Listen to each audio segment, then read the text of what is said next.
इकबाल कहता है लोग मेरे पास आके कहते हैं कि हुसैन ने बड़ा अच्छा कारनामा किया, करबला में बचा गए दीन को। यार इमाम हुसैन अकेले 22,000 के लश्कर के मुकाबले में 72 को लेके जा रहे हैं। इससे पहले कोई ऐसी मिसाल नहीं थी दुनिया के सामने कि किसी ताकतवर के सामने कोई निहत्ता गया हो औलाद को लेके। यार पूरे 22,000 लश्कर के सामने इमाम हुसैन गए। जब जंग आजादी शुरू हुई थे कि जब आजादी की जंग शुरू हुई तो किसी ने गांधी से पूछा, मोहनदास करमचंद गांधी, गांधी जी जिन्हें कहते हैं, जिनका तस्वीर नोट पे आती है, इतने बड़ा आदमी है यहाँ के हिसाब से, तो उनसे किसी ने पूछा ये बताइए आप जरा गौर करें, किसी ने पूछा उनसे ये बताइए आप ये जो चरखा लेके, ये जो आप अपने सादा कपड़े पहन के और अहिंसा अहिंसा की बात करके के आप हिंसा को बुरा मानते, अहिंसा की बात करते हैं, ये बताएं। अहिंसा की बात नहीं करते आप, हिंसा को बुरा मानते, अहिंसा की बात करते हैं आप, अमन की बात करते हैं आप, ब्रिटिश एम्पायर से लड़ने जा रहे हैं, अंग्रेजों की ताकत से लड़ने जा रहे हैं। उनके पास जिहाज है, उनके पास बहरी ताकतें हैं, उनके पास बेशुमार फौज है, तो आप खुदकुशी करने के मुतरादिफ काम कर रहे हैं। ये बताएं आप जो उसके खिलाफ लड़ रहे हैं ये क्या सोच के गए हैं उसके सामने?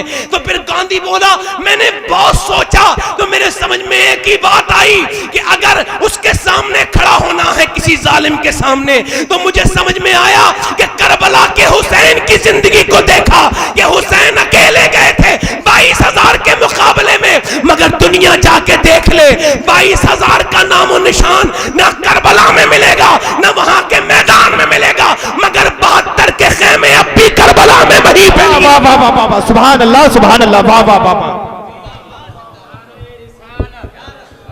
इस्लाम मसलके आला तवज्जो चाहता हूं इस बात पर मियां, इसी बात की इसी वजह यही है तो मैं नया नहीं सताया जा रहा। जब भी कोई सताए, नेल्सन मंडेला एक मुल्क का राष्ट्रपति है, नेल्सन मंडेला, वो कहता है कि मुझे जब 20 साल तक जेल में रखा गया तो मेरा दिल चाहा कि अब मैं हुकूमत के सामने सरेंडर कर दूं। अब मेरी ताकत बर्दाश्त मेरी जवाब दे चुकी थी, 20 साल तक मुझे टॉर्चर किया गया जेल में, तो मैंने सोचा हार जाता हूं हुकूमत से। फिर मैंने सोचा हार जाऊं हुकूमत से, सरेंडर कर दूं। फिर मेरे दिमाग में ख्याल आया कि नहीं नहीं मैं जंग पूरी लड़ूंगा, और क्यों? इस वजह से मेरे सामने हुसैन की जिंदगी थी।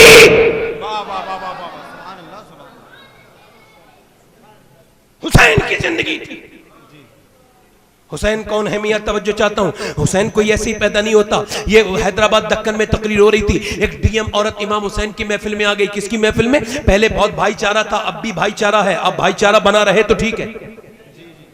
एक डीएम रैंक की औरत हैदराबाद दक्कन में आई, पूरा मजमा भरा हुआ है, पब्लिक आगे से पीछे खचाखच, जलसे में इमाम हुसैन की आ गई और आकर के बोली मुसलमानों ये बताओ 1400 बरस हो गए, मैं हुसैन से आस्था रखती हूं, हुसैन से मोहब्बत रखती हूं, हुसैन में यकीन रखती हूं, हुसैन में विश्वास रखती हूं, मगर सवाल पूछने आई हूं 1400 बरस हो गए दूसरा हुसैन क्यों नहीं पैदा हुआ?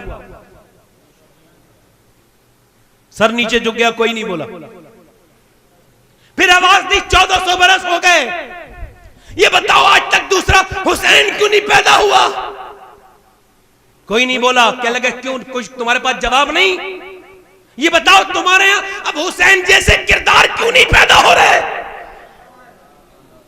आखिर तुम जलील क्यों हो रहे हो लोगों? आखिर तुम्हारी इज्जतें क्यों बर्बाद हो रही हैं? बताओ क्या बात है? डीएम बोल रही है मिंबर से, नीचे से बूढ़ा खड़ा हुआ और सिसकियां लेके रोया और कहने लगा मेरी बेटी जलील करने आई है। और मेरी बेटी सुन, हुसैन तो पैदा हो जाता मगर दुनिया में दूसरी फातिमा ही नहीं आई।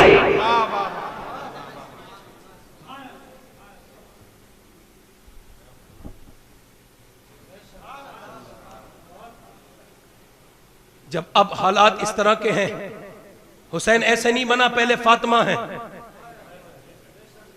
तवज्जो है कि नहीं है भाई? पहले सैयदा हैं,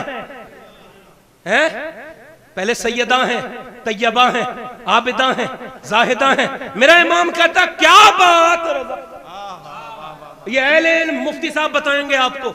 जब इंसान के पास अल्फाज खत्म हो जाते हैं, जब वो सोचता है मेरे इल्म की बस की बात नहीं, तो वो या तो क्या कहता है क्या बात, या कहता है वाह, दो बातें कहता है। और कहते क्या बात रजा उस चमनिस्तान करम की, ज़हरा है कली जिसमें हुसैन और हसन फूल। मगर मेरी आज की तकरीर आपको जोश दिलाने के लिए, इधर देखो, हो सकता है आज की तकरीर के बाद मैं रहूं ना रहूं, मगर सोचूंगा कि यहां हक अदा करके चला जाऊं।